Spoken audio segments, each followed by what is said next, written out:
नमस्कार YouTube family. हिवाळा चालू आहे, त्याच्यामुळे मार्केटमध्ये भरपूर भाज्या भेटतात. त्याच्यामध्ये जशी हिरवीगार कांद्याची पात भेटली तर मस्तच अशा गरम गरम बाजरीच्या भाकरीसोबत कांद्याची पात एकदम चविष्ट लागते. चला तर रेसिपी बनवूया. कांद्याची पात धुवून स्वच्छ आपण कापून घेतलेली आहे आणि मुगाची डाळ भिजत घातलेली आहे 10 मिनिटं. आणि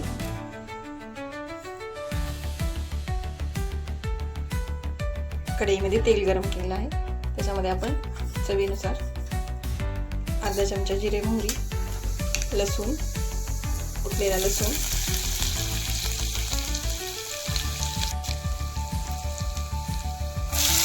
आणि त्याच्यावर आपण कांद्याची पात टाकून घेऊया. दिसायला भरपूर दिसते पण तेलात टाकल्यानंतर पटकन मऊ होते.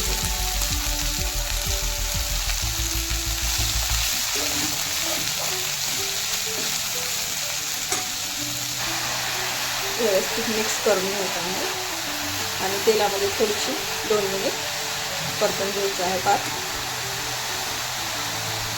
त्याला पाणी सुटतं, त्यामुळे आताच मीठ टाकायचं नाही, आता शेवटी मीठ टाकणार आहोत.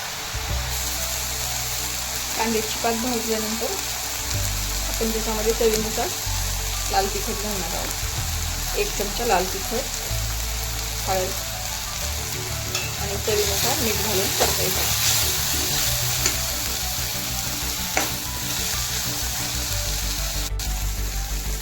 आपण याच्यात भिजत घातलेली मुगाची डाळ टाकून घेऊ.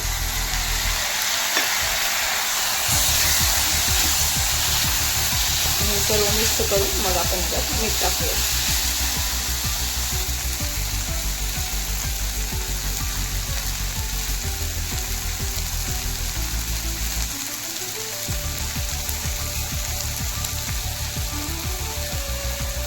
आणि 2 चमचे आवडत असल्या शेंगदाण्याचं कूट वापरू. जरी कूट नाही टाकलं तरी सुद्धा डाळ टाकून एकदम चविष्ट लागते भाजी. 2 मिनिट आपण आता वाफ घेऊया. आपली भाजी तयार झालेली आहे. कांद्याची पात एकदम चविष्ट लागते खायला. बाजरीच्या भाकरी सोबत किंवा चपाती सोबत तुम्ही नक्की ट्राय करा.